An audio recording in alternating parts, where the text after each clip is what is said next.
I'm Nancy Norman with Weekly Wisdom. I am whole, perfect, strong, powerful, loving, harmonious, and happy. That's a wonderful affirmation to keep in mind. It keeps that wonderful positive energy flowing through our minds, our hearts, and our very lives. You and I have been studying the importance of thoughts that we hold in mind, not those 50 or 60,000 thoughts a day that go flipping through our mind, but the ones that we hold in mind, that we're aware of. We have found that we can change our life circumstances by the thoughts that we hold in mind, by changing the thoughts, by changing the beliefs.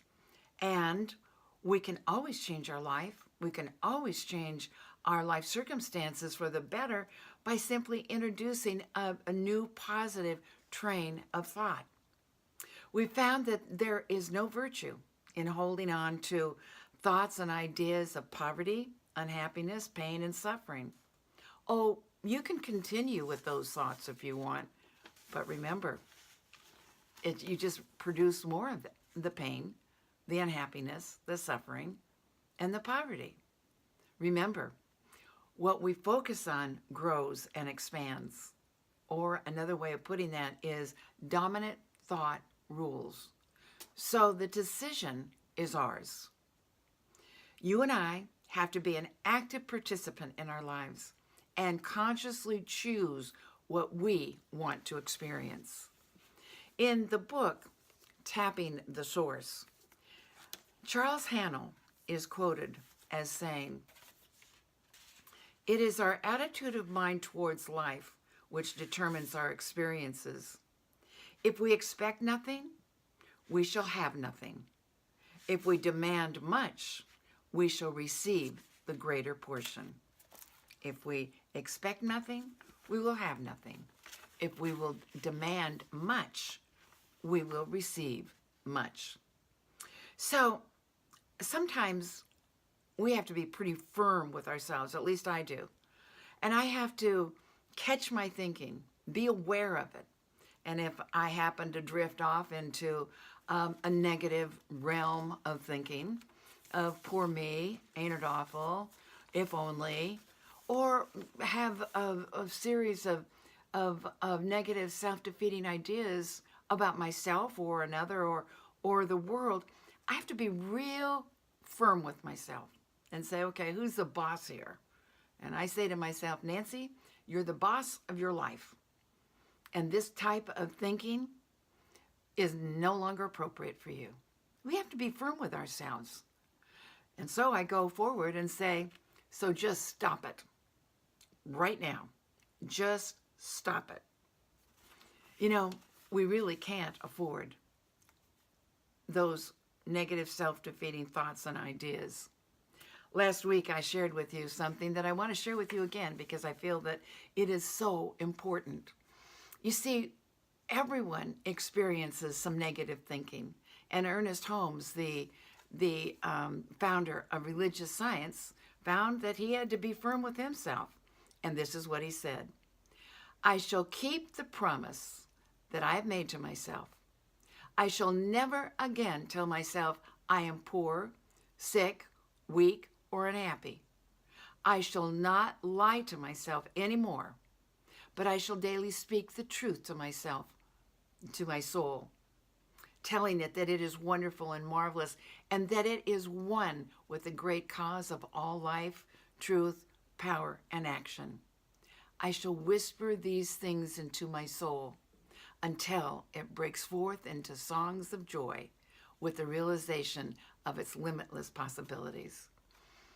You see, we all have to really be firm with ourselves. Catch yourself. If you can catch yourself thinking negatively or poor me or ain't it awful, put a stop to it. Now, there's something I want to share with you from Eric Butterworth, and it was written in the book Spiritual Economics, and he said this: "Get yourself and keep yourself in the positive stream of life.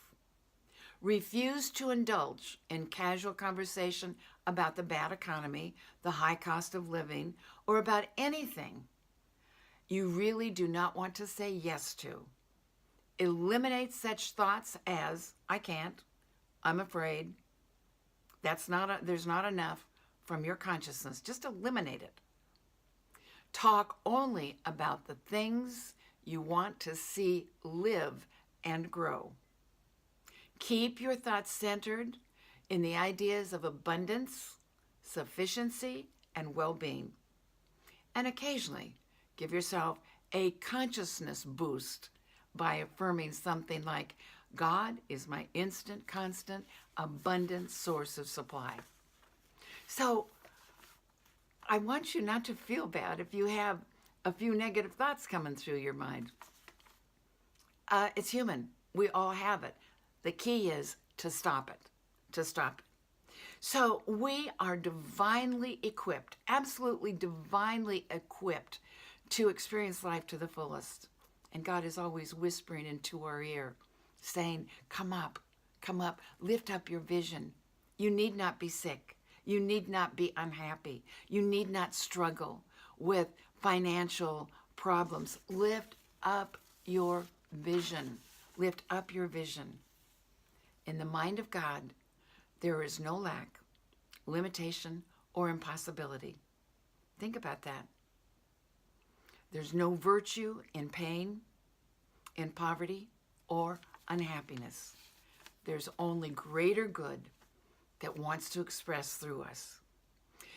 Now, I've created an affirmation for myself that I want to share with you, and I say it out loud with vim and vigor. There's 3 parts to it.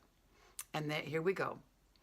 I know and affirm beyond a shadow of a doubt that there is a power for good in the universe, and I can use it. I am a beloved child of God. He loves me, cares for me, and supplies my every need. Step number 2. I know and affirm, I